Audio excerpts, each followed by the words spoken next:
अखाड़ों में धर्म ध्वजा का विशेष महत्व होता है।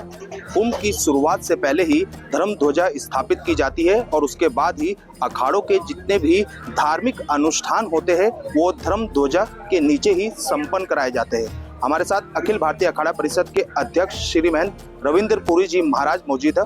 आखिर जानते हैं धर्म ध्वजा अखाड़ों के लिए इतनी महत्वपूर्ण क्यों होती है। गुरु जी स्वागत है तिलक पत्रिका पे, बहुत बहुत आशीर्वाद। गुरु जी धर्म ध्वजा अखाड़ों के लिए इतनी महत्वपूर्ण क्यों होती है?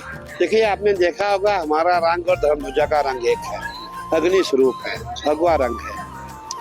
धर्म का रंग यही है, अग्नि रूप है। और आपने देखा होगा जब भी हमारा महाकुंभ आता है सबसे पहले धर्म ध्वजा को फहराया जाता है, धर्म ध्वजा की स्थापना होती है। और जो हमारी धर्म ध्वजा होती है ये 52 हाथ की होती है और इसमें कुछ बंद लगे हुए हैं। जब आप देखेंगे धर्म ध्वजा में उसमें कुछ आपको बांस के बंद दिखाई देंगे। हमारे जो सनातन परंपरा में जो हमारे 10 नामी अखाड़े हैं, हमारे यहाँ हर अखाड़ों में जो 10 नामी अखाड़े हैं उनमें 52 मणियाँ हैं और 52 मणियों का प्रतीक एक एक बंद है। मणियाँ मैं कहना चाहूँगा, मणियाँ उसे कहते हैं जैसे आप लोग अपने घर को कहते हैं, मकान को कहते हैं, वैसे हमारे यहाँ संतों की मणियाँ होती है। हम अपना घर नहीं कहेंगे, हमारी मणि कौन सी है, कौन सी मणि के आप है।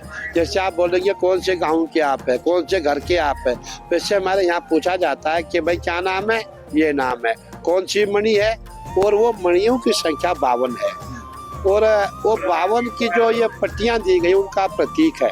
और हमारा प्रयास रहता है कि जो भी धर्म ध्वजा हमारी हो वो सुंदर हो, इसको भगवा रंग किया जाता है, इसकी जो रस्सी बांधी जाती है वो भी भगवामय होती है। और हमेशा जो हमारी धर्म ध्वजा होती है, जहाँ हमारे देवता का स्नान होता है, जो हमारे देवता का मंदिर होता है, जो हमारे देवता की चरण पादुका होती है, उसी के समीप धर्म ध्वजा की स्थापना होती है। और जब हमारे पर्व आते हैं, जैसे हमारे महाकुंभ के स्नान आते हैं, मकर संक्रांति का स्नान है, मौनी अमावस का स्नान है, बसंत पंचमी का स्नान है, उस समय एक ध्वजा और इस पे लगाई जाती है। हर पर्व पे एक ध्वजा लगाई जाती है। कहने का तात्पर्य है, देखिए हम जितने भी संत महात्मा है हम सब भगवाई धारण करते हैं और पूरा प्रयास किया जाता है कि हमारे मेले में जो हमारी धर्म ध्वजा हो बहुत ही अच्छी हो, बहुत दिव्य हो, भव्य हो। और जब हम जंगल में इसको लेने के लिए जाते हैं उस समय हमारे साथ पूरा मेला प्रशासन होता है। जंगल में जाकर के सर्वप्रथम हम पेड़ देखते हैं, कौन सा पेड़ लंबा है, कौन सा पेड़ कम से कम 52 हाथ का होना चाहिए। उसके पश्चात उनको निमंत्रण दे के आते हैं। निमंत्रण देने के पश्चात हम दोबारा जाते हैं। पुनः वहाँ जाने के बाद हम लोग उसकी पूजा करते हैं, आह्वान करते हैं और फिर सरकार जो हमारे साथ मेला प्रशासन साथ होता है वो उस पेड़ को काटती है। काटने के बाद वो पेड़ हमारे यहाँ अखाड़े में आता है। फिर उसके बाद उस पर नंबर लगाया जाता है कौन से अखाड़े का पेड़ है।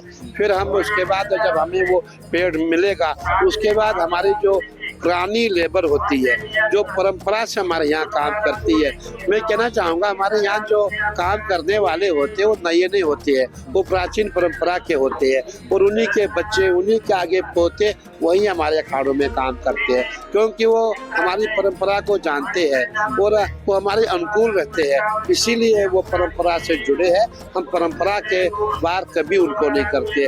उन्हीं के द्वारा इसको रंगा जाता है, उन्हीं के द्वारा बांस बांधा जाता है, उन्हीं के द्वारा ये जो सूतड़ी है, रस्सी है, उसको बांधा जाता है और उसके पश्चात हमारी धर्म ध्वजा की स्थापना होती है, धर्म ध्वजा की पूजा होती है। और इसके चारों दिशाओं में आपने देखा होगा बहुत 4 रस्से बांधे जाते हैं, पूर्व, पश्चिम, उत्तर, दक्षिण।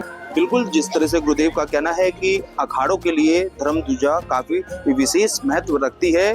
धर्म ध्वजा के नीचे ही अखाड़ों के सारे अनुष्ठान संपन्न होते हैं और अखाड़ों के संतों द्वारा अगर कोई गलती भी की जाती है तो उन संतों को भी धर्म ध्वजा के नीचे ही दंडित किया जाता है। देश के पहले धार्मिक न्यूज चैनल तिलक पत्रिका के लिए प्रयागराज महाकुंभ से मैं आशीष शर्मा।